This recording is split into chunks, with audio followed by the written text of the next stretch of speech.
Hello there my RPG lovers and welcome to another video. Solasta Crown of the Magister is a new CRPG with Dungeons and Dragons rules. You might remember that I already covered this game a few months ago on the channel, but back then we only had the demo for Solasta. In the meantime, the game has been released in early access on Steam, and after a few hours of gameplay, I can talk about my first impressions. The game is obviously not feature complete, and according to the early access disclaimer, you can expect around 10 hours of gameplay in its current state. I guess that's to be expected in the early access builds. But anyway, let's start talking about the game itself. Solasta focuses a lot on D&D rules, and as soon as you start the game that becomes pretty obvious. Currently, there is only one campaign available called Crown of the Magister. You have to choose 4 characters for the campaign. You have the option to choose between 6 pre-made characters, but of course, as you might expect, you can make your own custom characters as well. The whole process of making new characters has a couple of different screens where you can select your race, class, background, ability scores, proficiencies and appearances. That's just to put it lightly, almost each of these screens have sub-menus with more choices that you have to make. It's really in-depth, and more importantly all of this affects certain parts of the gameplay. These options are not there just for the sake of complexity. What I instantly liked about the game is the user interface.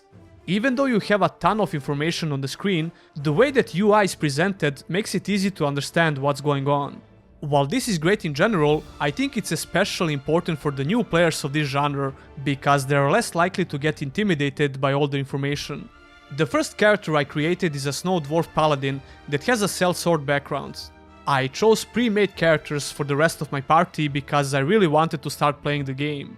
But like I said, you can make the whole custom party if you wish to. I'll definitely do that when the game is feature complete. Anyway, the last 2 steps of making your character is managing your stats and customizing your looks. Managing your stats can be done in 2 ways. You can dice roll or use the point buy system. You should get used to dice rolling because most of the gameplay works like this, but we'll get to that. Customization screen has a decent amount of options for making a unique character, but it's not that extensive in general. And what's really interesting about this customization screen, you can actually write the personal background story of your character.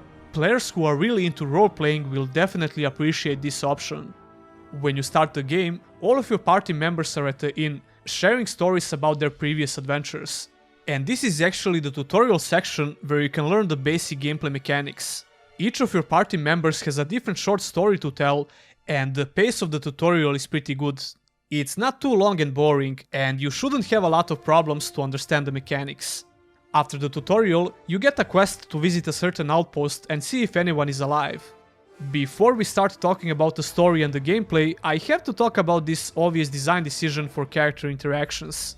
Even though these interactive cutscenes are immersive and it's a cinematic way of telling a story, I don't think it was the best choice for this game.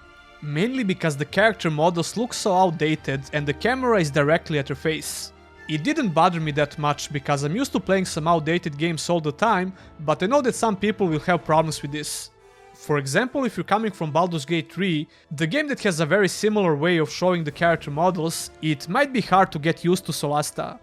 Although it's not really fair to compare these 2 games when it comes to the production value at least. Solasta had a lot smaller budget and it's not hard to tell based on character models alone. But that doesn't matter at all because the gameplay in Solasta is extremely fun. Like I said, you get a quest to visit a certain outpost in the game and see if anyone is alive. You are given this quest by a certain faction and you get some tips about various factions in the game and how your reputation will be important with all of them. The place called Badlands is destroyed by the Cataclysm a long time ago and only ruin remains full of forgotten knowledge and dangers. Guess what you have to do? That's pretty much all you need to know about the story in the beginning. When it comes to the gameplay, Solasta plays very similar to modern turn-based CRPGs. Even though the game is not polished in its current state, the combat experience in Solasta is amazing in my opinion. Almost every action relies on dice rolling, like you would expect in Dungeons and Dragons, and there is a lot of room for creating different tactics in fights. The way that maps are designed is one of the reasons for this. Every location in the game has a certain amount of verticality that you can use to your advantage, but enemies can do the same. In-game map is also really well done, it has a lot of details. The map design is not linear, you always have at least a couple of different paths that you can take to get where you need to be or to find some secrets.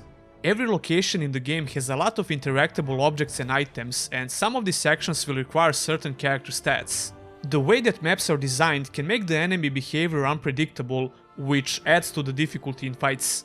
It won't be long until the combat scenarios in the game become fairly challenging. How you position your party is very important in all fights. The game has a cover system, which is similar to XCOM games, and I really like how it works. It can be your advantage and disadvantage at the same time, depends on the fight. But there are some small details that you shouldn't ignore, and I learned that the hard way.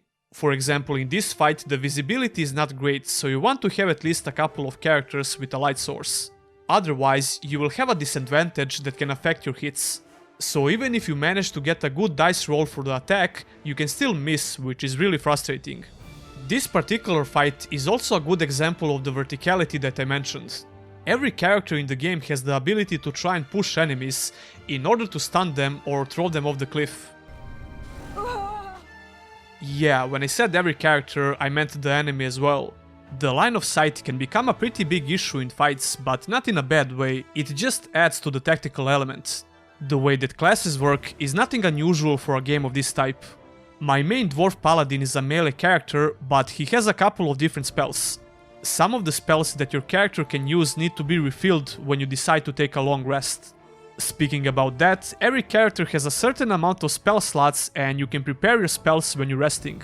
Each of your characters can be affected by the weight of their inventory, and this can limit how far you can move in fights. There are just a lot of layers of complexity when it comes to the gameplay, we could talk about this for a long time.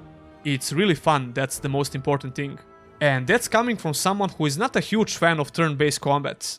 So to summarize my first impressions, Solasta has a really addictive gameplay that really makes you think about your tactics in combat.